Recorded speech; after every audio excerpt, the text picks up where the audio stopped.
Welcome into Inside LAFC podcast, your one-stop destination for all things LAFC. I am Max Bretos. We have an incredible show for you.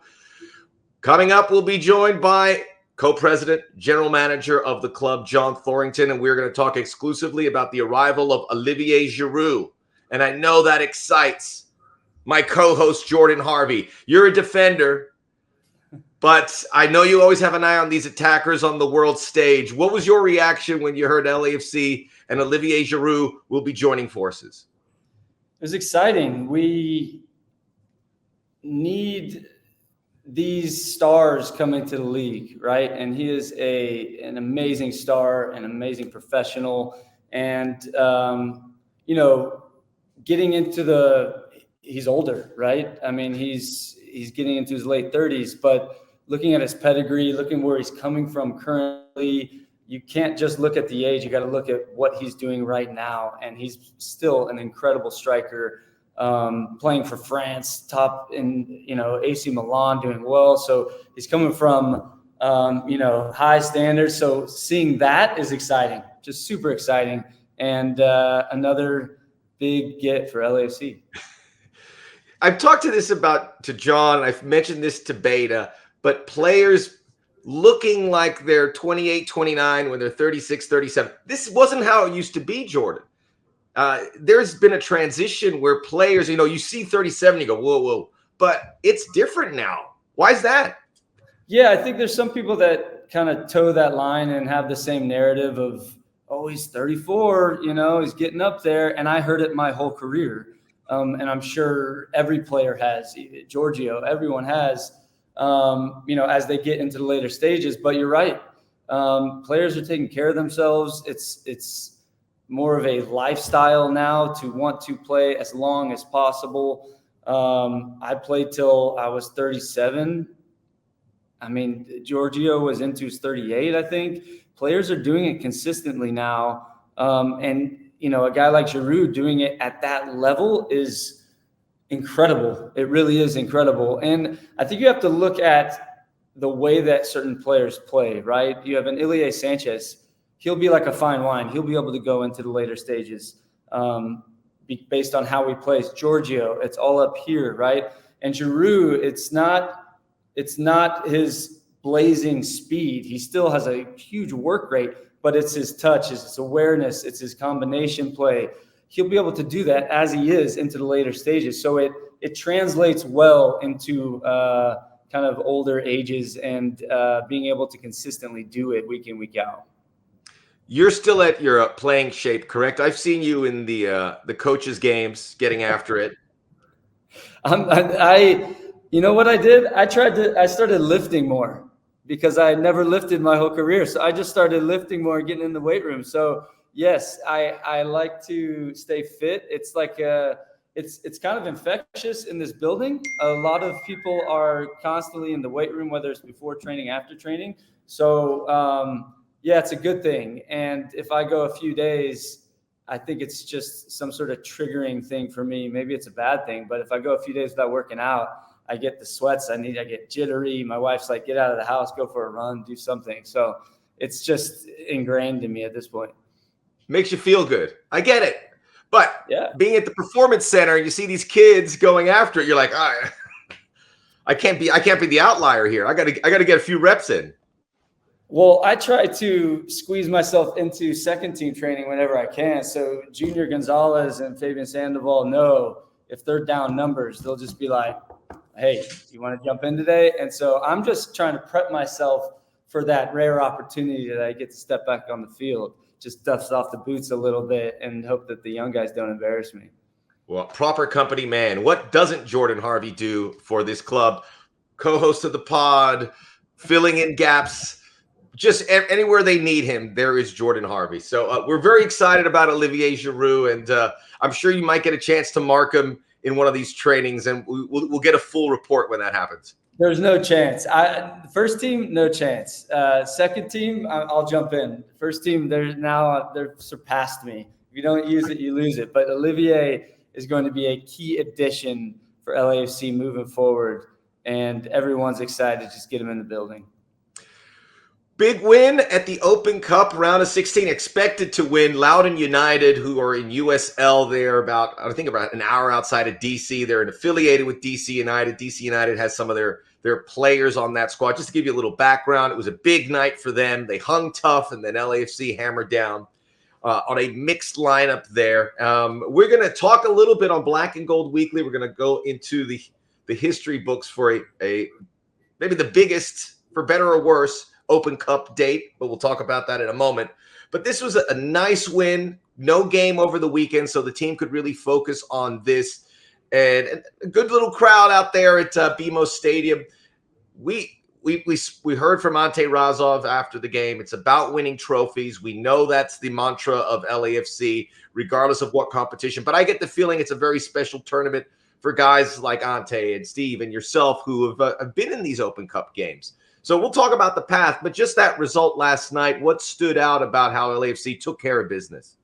Yeah, they're dangerous games. They come in, Loudoun does. We've had games against Orange County in the past, Sacramento, Monterey. So you have to be professional. You have to be aware and really tuned in because if they get one, then it's hunkering down and then it's going to be a difficult game. So I thought LAFC did a very good job of being on the front foot, really trying to take it to them from the get-go, and getting the goal early is massive. And then you can start making passes, and they have to come out a little bit, and then you can start to get opportunities. But it's really about starting that first 15, 20 minutes and making sure that they understand that you're in the game and you're going to be all over them from the get-go. So, Loudoun, they did well. They had a very defensive shape, a very high line, though. And so it was a matter of just making a few combination plays, really sucking them in. And then as you saw throughout the game, it was Bawanga just kind of really cultured good passes from Atuesta and our midfield back line just playing in behind and then getting opportunities that way. And we have the speed to really burn and get at them in those ways. And the opportunities came. And, I know we're going into previous Open Cup games, but this was one that was textbook, going in, professional, good performance from the group. The draw will occur I believe Thursday morning, or maybe it'll happen after the games on Wednesday. We're recording this on a Wednesday, and LAFC will know their opponent. As you can see, it's not regionalized as it was in years past. As they played a team from the East Coast, we shall see.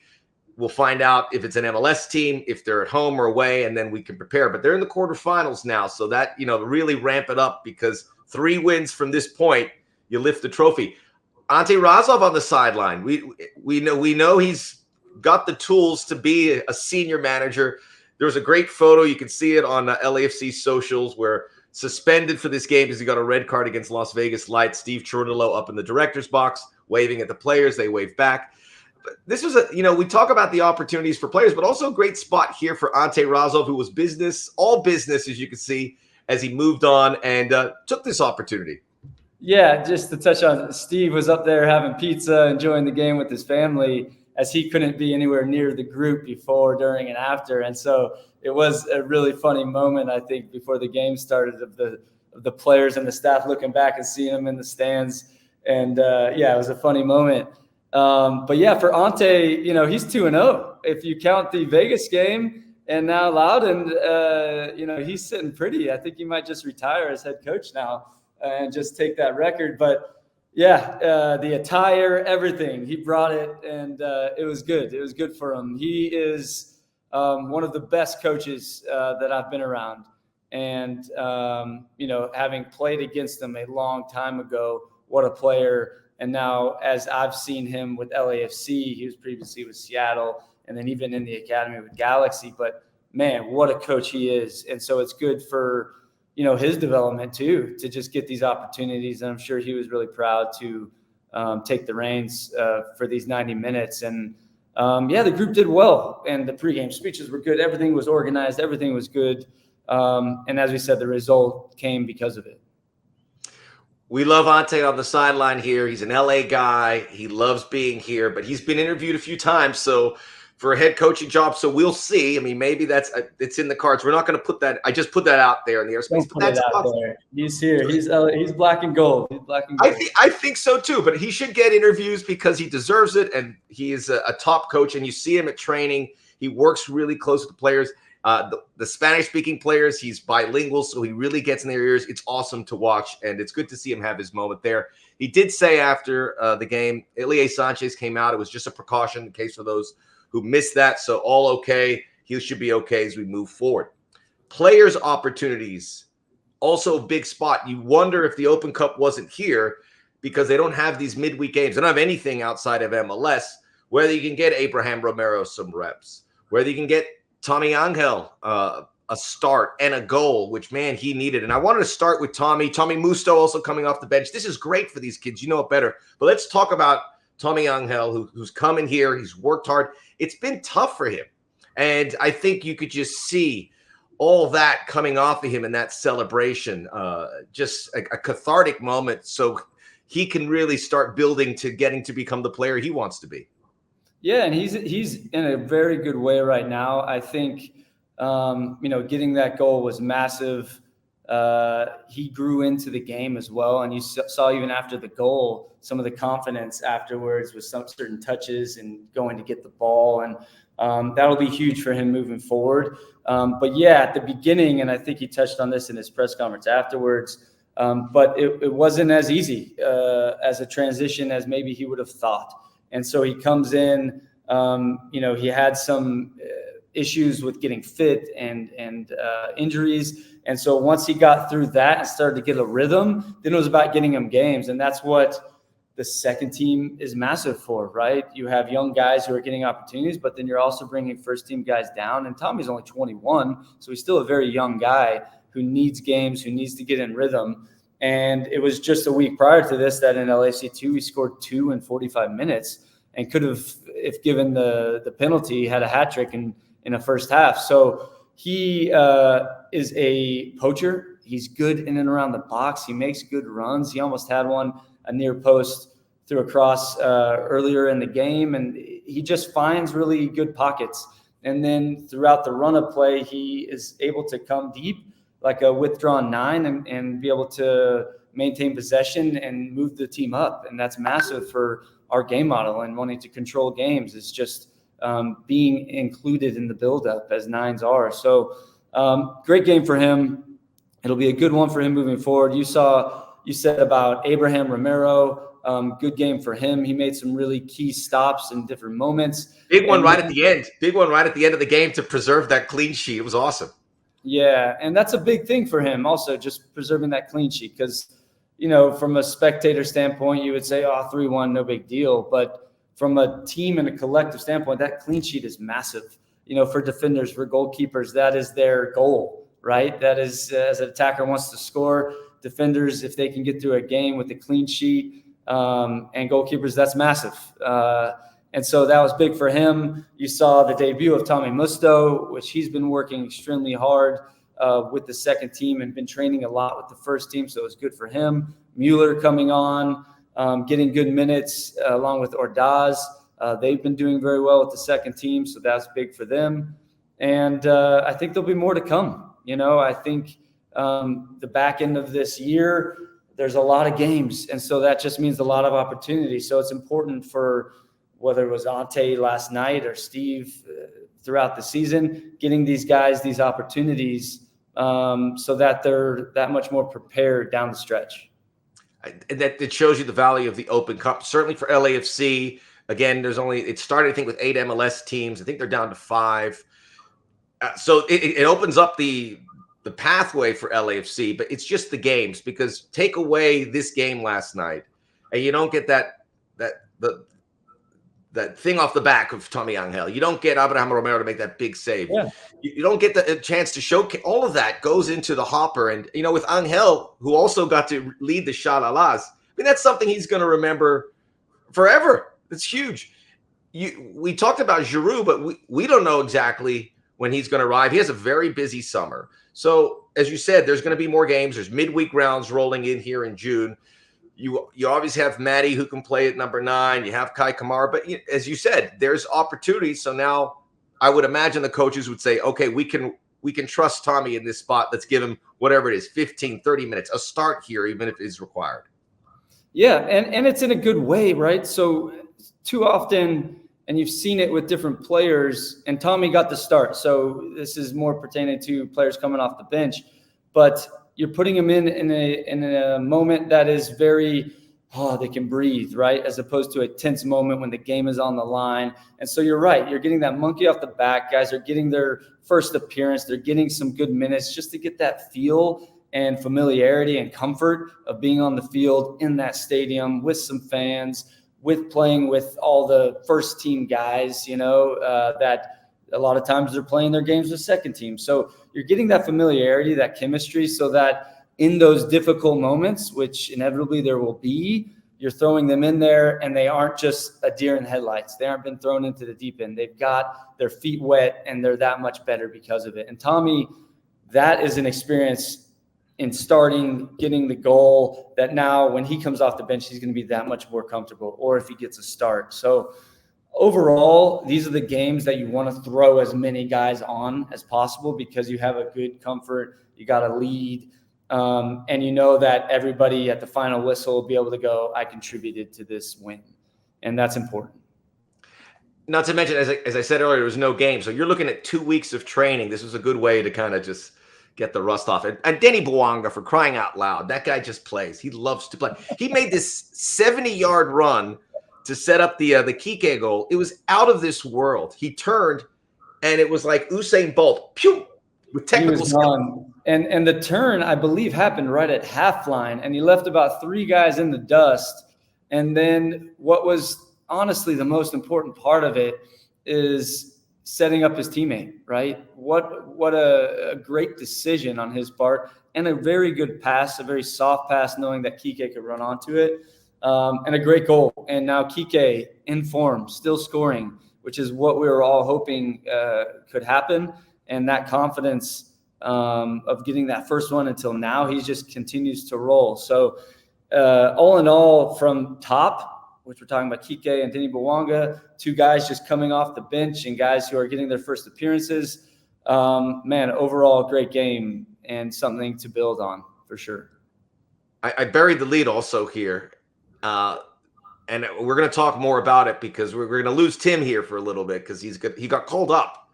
There were 4 MLS players on this USMNT roster. He probably doesn't make that Copa America roster, but he gets to train with his brother. He scored the first goal here. And the club has to be over the moon on this because I looked at the roster and I was like, okay, well, that says LAFC. It's Timothy Tillman. And everyone's thrilled about it. I get your thoughts on it, but he deserved this. He has been at the best of his position. This was merit based without question. Yeah, we felt that way when he initially arrived. It was a case of he is exceeding expectations. He is a very good player. He's got U.S. citizenship, right? And so it was one of those where he's most likely going to get called up, right? And then inevitably he did, based on LAFC's success and the ways in which he contributed to that success. It wasn't necessarily a surprise after he came in and we saw what he was capable of. And now getting this call up, it's not a surprise. And we do feel like he could make that final cut, even though he is one of the MLS guys, as you said, and really contribute and be one of the highlights based on his work rate. I mean, man, that guy can run. His speed as well, technical ability, and within our system, he's a perfect 8, but could also play just as a double pivot. He's versatile in that way. So it wasn't a surprise after, say, the first few months that he was in-house last year, where everybody really felt like he was exceeding expectations and the benchmark was set. I love what you said about the double pivot because reading the tea leaves and people talking about rosters, they go, we should probably get another 6 out there to cover if Tyler Adams can't play for the U.S. but maybe there's a spot there if he can share that responsibility.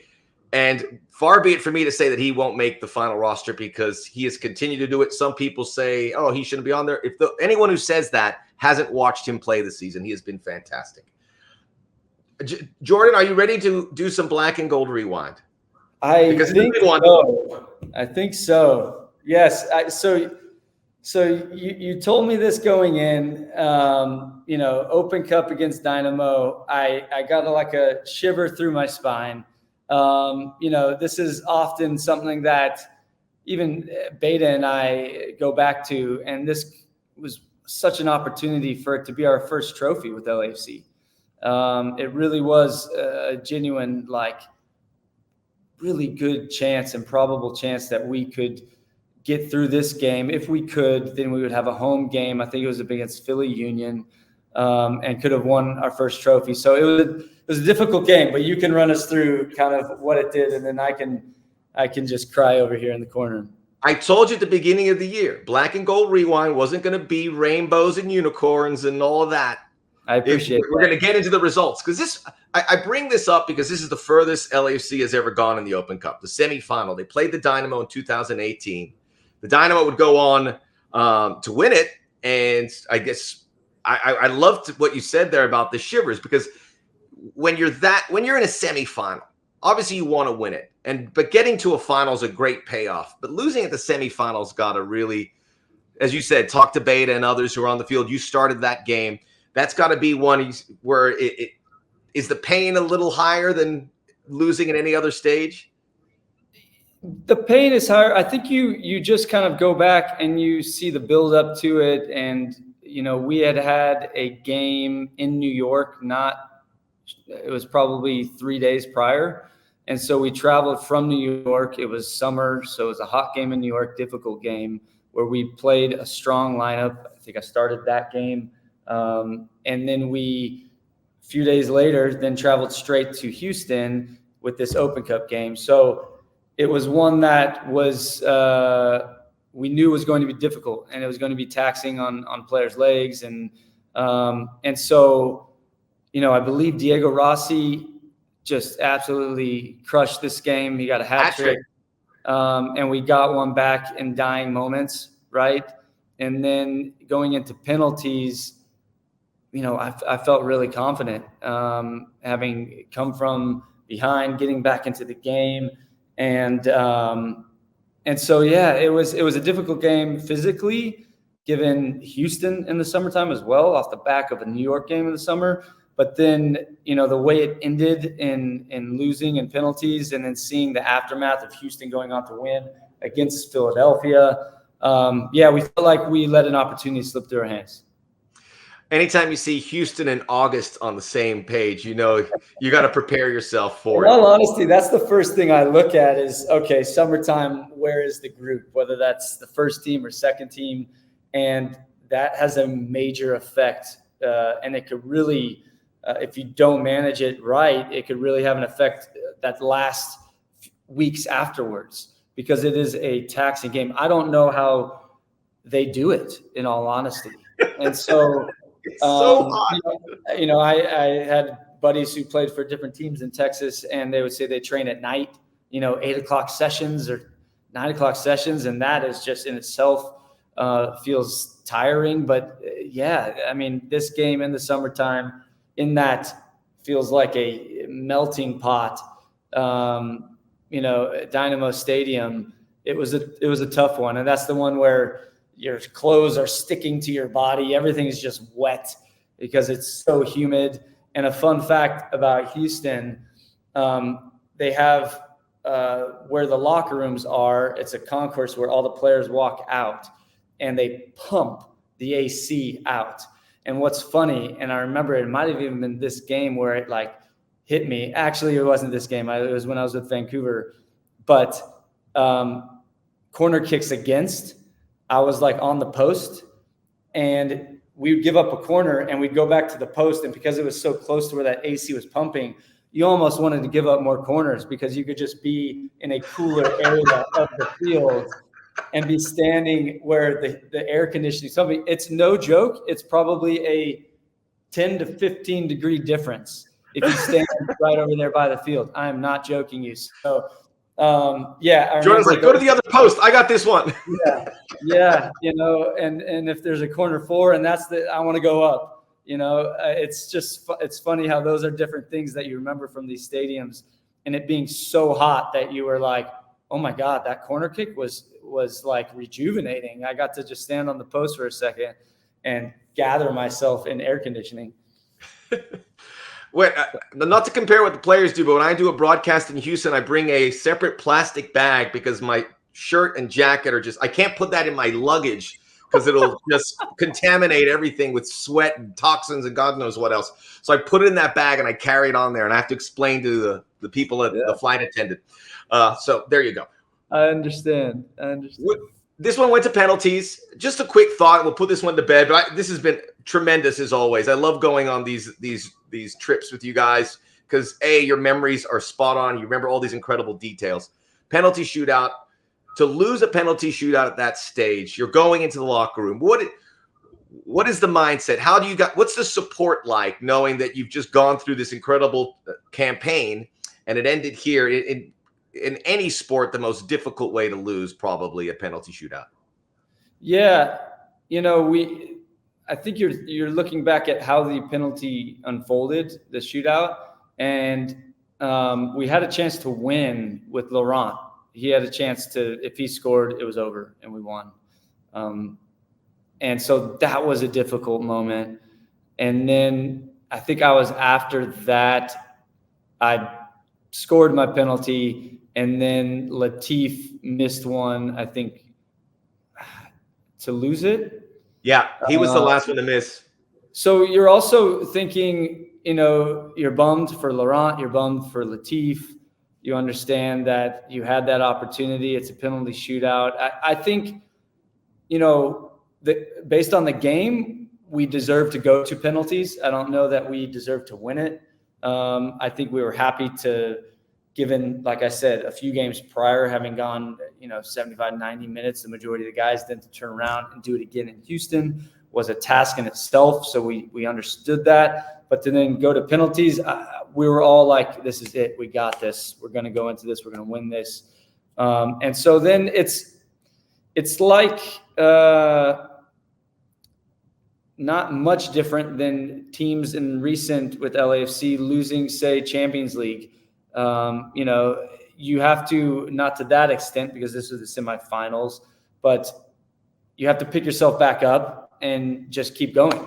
And so you have to have a short memory. You have to go, okay, that was an opportunity to slip through our hands, but now just what's the next game? Move on to the next game, because this was at a moment when LAFC, we were coming into our own. We weren't there yet as far as what you saw in 2019. So we were still working out some game model and really honing in our principles to be able to really control games. And so by the end of this year, I felt like we were very solid and we were controlling games and we were dominant. But at this stage, we were still just trying to squeak out results. And we were changing even formations earlier on to get results and to combat certain things while still having the same game on principles. But, it wasn't until probably midway through to later stages that it was, what we were doing, we were fully confident in. So this was a game that I think we went into, with that kind of pragmatic approach. And so this was the first year of our existence. I don't know that we had expectations of winning a trophy the first year, but we could have. And that's what I think we were disappointed in. This one I look back on and think about more than probably I did that season. Just knowing that we haven't won an Open Cup and we want to have every trophy that MLS has to offer in our shelf, and so that's why this year, as Ante said, it's so important because we haven't won it yet and we've been around for a short time, but we want to win everything. And so this is a priority for us. Trophies matter. Appreciate you, Jordan, going through that. That was awesome. And this LAFC's on the way. They're very well equipped. Things are sitting well for them. Real quick thought, back to MLS play this weekend, another road trip. Atlanta United. LAFC is a little different because they got that road win, real good business trip going to St. Louis, taking care of business. And now we go to Atlanta. There's nothing that really connects these two teams geographically. They don't play that often, but there is a mini rivalry because these are always, you view it, the clubs that came in with really high expectations. Atlanta in 2017 joined the league. They won an MLS Cup. LAFC 2018, they've won an MLS Cup. Generally pretty successful. Atlanta's in some struggles right now. They had an Open Cup game as well. They advanced. So they'll be in the quarterfinals. So maybe they meet again there. But just the road trip in particular, because it was getting uncomfortable for LAFC, but that win in St. Louis probably changes a lot. Coming off the Open Cup with a lot of confidence, LAFC, this is a big date because Atlanta in that massive football stadium is going to provide, playing on turf is going to provide a big challenge, but LAFC going with a lot of momentum. Yeah, and given that this was a Tuesday game, there is a proper amount of rest to be able to put out a solid lineup. The hope, like every game and especially road games, is starting well. And so if LAFC is able to start well, be able to control the game, possibly get a lead, then you're probably going to see some changes later on in the game to be able to see that out. Based on a quick turnaround now, Minnesota at home, the following game on a Wednesday. So you're looking at the schedule and you're going, depending on how this game goes, you're either going to try to get a result here and see it through with a strong lineup, or if the game permits, you can put some players on in preparation for Minnesota. So you'll see a lot of strategy in terms of lineup and player movement and possibly opportunities again for guys because this is a congested part of the schedule. Good stuff. Jordan, there's never a dull moment. As it's following or working for this club, you're going to keep you busy. So we appreciate your time joining us here on Inside LAFC. Jordan Harvey, ladies and gentlemen, we are not done. Coming up next, LAFC General Manager and Co-President John Thorrington joins us to talk all things Olivier Giroud. Inside LAFC podcast is presented by Freeway Insurance, driving savings.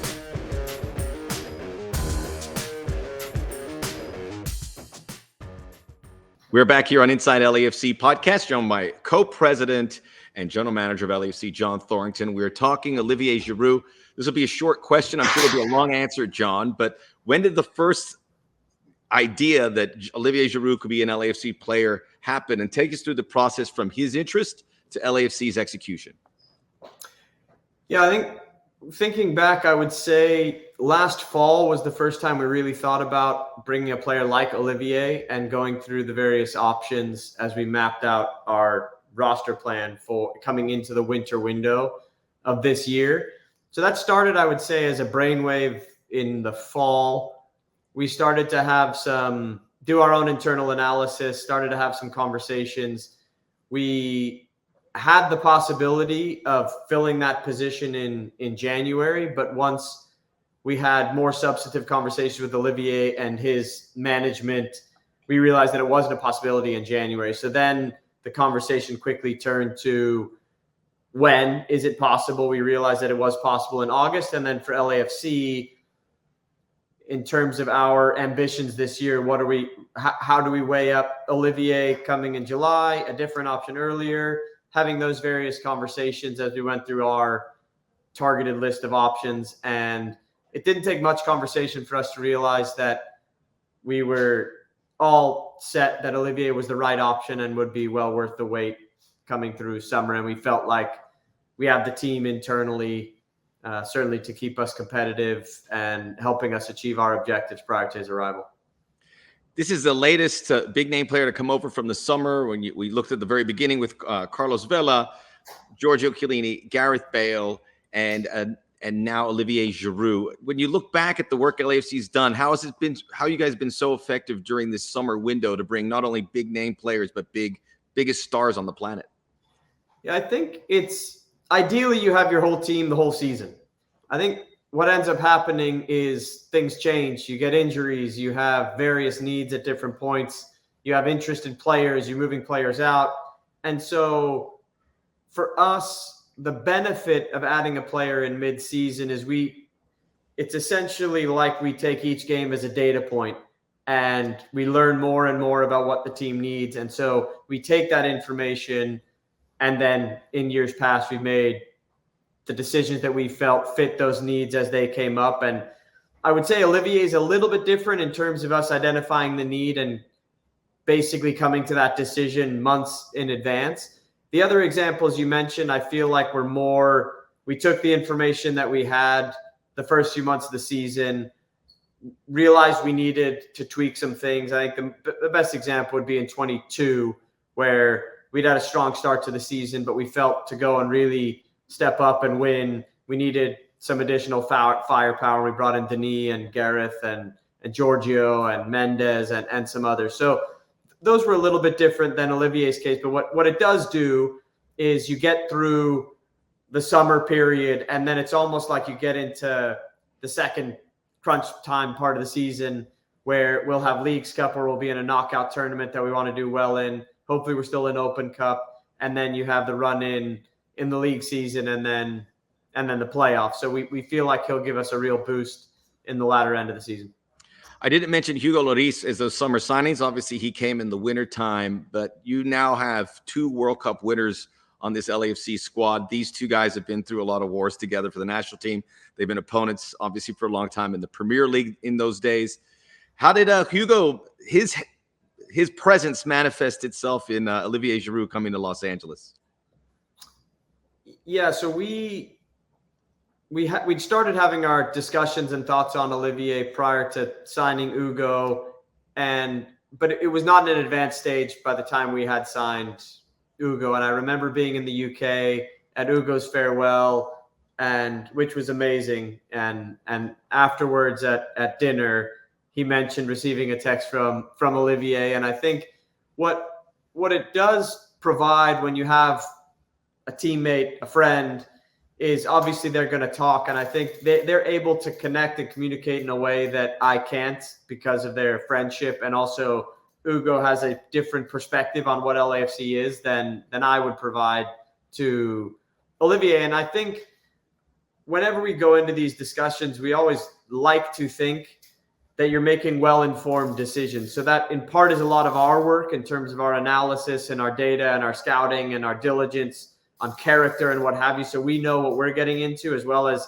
meeting the player and really connecting, but also that the player has a chance to really understand what the experience will be like for him. And I think there would be no better example for Olivier to think what would life be like here than asking Hugo. So to have that in-house and that conversation to allow for Olivier to make a really well-informed decision was very helpful. How does this help LAFC's profile? Because we know Giorgio's still with the club. This was a legendary player who came up, so you know he's going to speak so highly. We get that feeling with Hugo. Gareth Bale, certainly it was a shorter time, but he won an MLS Cup. And having these guys come here, not only enjoy the football and enjoy the club, how does that help you to do your job and help that profile for the club? Yeah, from the beginning and the onset of LAFC, we always talked about representing our city and doing that to the best of our ability. And it sounds very abstract to do that on the pitch, but it is actually with intention that we play the way we do. And we have a diverse group of players. We have a very attack-minded, aesthetically beautiful way of playing, in my opinion.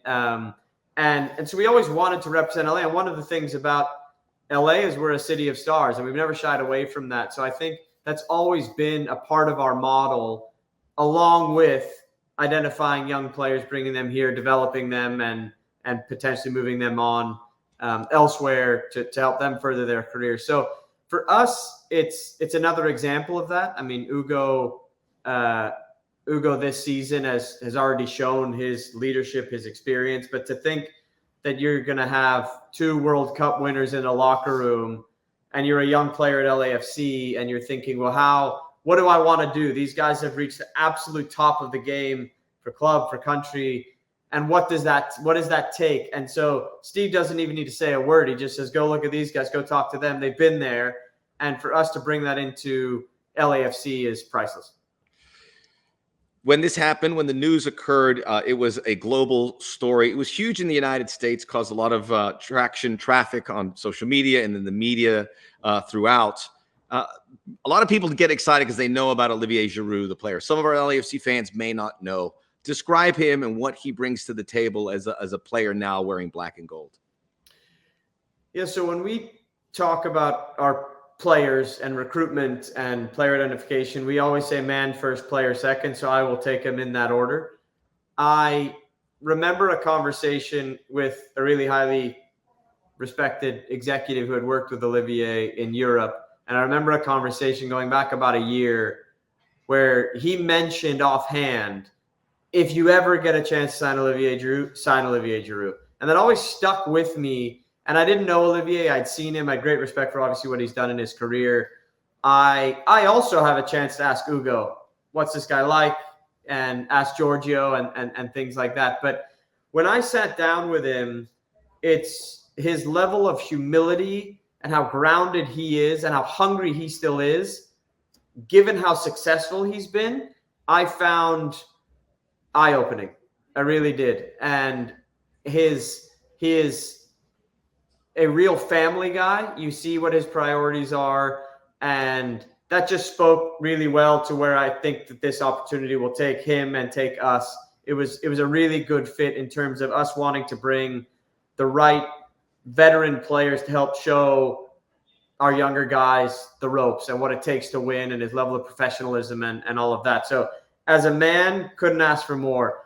As a player, we'd identified a need to bring in a striker. As I say, we toyed with the idea of doing it in January.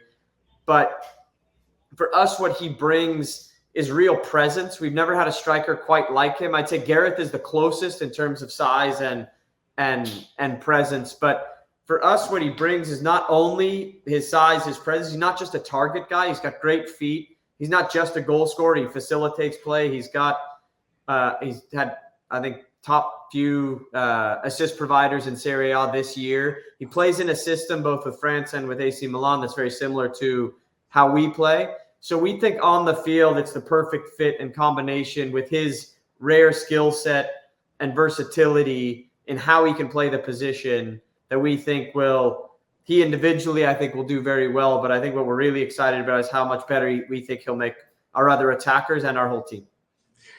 LAFC scores a lot of goals, and they've been spreading the goals. As we're having this conversation, it's not just Andy Bouang, it's several guys who are producing at a high clip. When you think about Olivier Giroud, and you touched on that and how he can help them, how the way he plays opens up for other players and accentuates their game. Yeah, look, he's going to draw the attention of both center backs. And I think we have, what we're starting to see, especially in recent weeks, is very productive, goal-dangerous wingers. I think Denis has shown that from the jump when he got here. And now with Oliveira chipping in with goals, we also have, David Martinez to get back healthy. And we know what he can do already in his limited minutes. So we think with what Olivier, the attention that he will draw will certainly open up space for our eights, Tillman, Bogusz, Atuesta, the eights getting into the box as well as our goal dangerous wingers. And the thing that is interesting that as you look through the arc of Olivier's career, he's actually gotten better at facilitating. So statistics and everything indicate how much better and well-rounded, not how much better because he's had an amazing career, but how well-rounded he is as a striker. He's not just a target. He's not just a goal scorer, but he can do basically everything that's asked of the position. I don't know, John. These guys are getting better at 35. They're playing till 40. You never quite know. Yeah, that's true. No, we essentially we see what we see. We also are very diligent about our data, both in terms of statistics, performance, and I've joked that I asked our guys to have the data prove me wrong, and it can't. He's performing at a remarkable level, not just the goals, not just the assists, not just the wins, but his physical output is incredible. And I think it's just it's individual. I think his level of professionalism, it's not an accident that he's still going so strong at his age. He has a real hunger to still win and compete every day, which we're certainly excited to welcome. And I think also our performance department and technical staff have shown a real knack for being able to get the most out of players and make sure that we manage their load properly. Another inspiration for the young players as an example how you can extend your career. Just look at Olivier Giroud. He is going to be playing in the Euros. Amazing. And that's going to end up on July 14th. I think a lot of people are predicting that France and Olivier will potentially be in that final or very deep in this tournament. Your thoughts on when we can expect to see him in Los Angeles and possibly when we can expect him to play? Yeah, as you mentioned, it's going to be a function of how far France advances in the tournament. And then a question, as I just mentioned, obviously we need to caution against overload here. I think we know what he's gone through. He's had a full year at AC Milan. They, ran Inter somewhat close to the title. They've been, they advanced in the latter stage of European competition. Now you add the Euros. So we need to be sure that we give him adequate rest coming out of the Euros. But I certainly know, as excited as we are to get him playing here as soon as possible, I know he's just as excited. So we'll manage it in a smart way and make sure that when as soon as we can have him here, we'll have him. How do you expect this to help the LAFC profile to have a player like this, not just in France where it's going to be a big deal, in Europe, but globally also?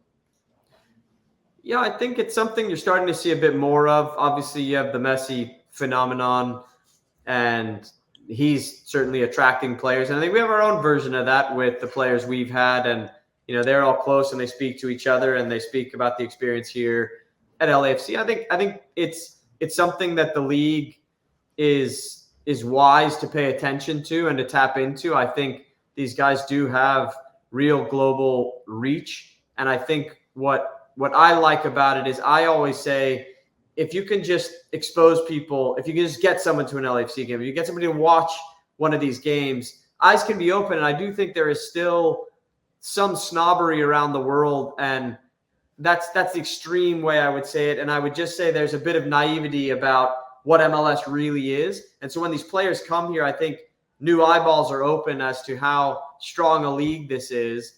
And I think that will be a pattern, hopefully, that you'll see more and more of these players who are still playing at elite levels, playing their trade here, hopefully for LAFC, but across the league as well. John, it's already an extremely exciting club to follow. We can only anticipate what it's going to be like for the rest of the season, but we look forward to it, and we're all going to enjoy the ride together. Thanks for joining us, as always, here on the podcast. Always a pleasure. Thank you, guys. John Thorrington joining us here on Inside LAFC Podcast. A reminder, check us out. Rate, review, download, subscribe, tell a friend. And we'll be back better than ever for our next episode. We'll see you then.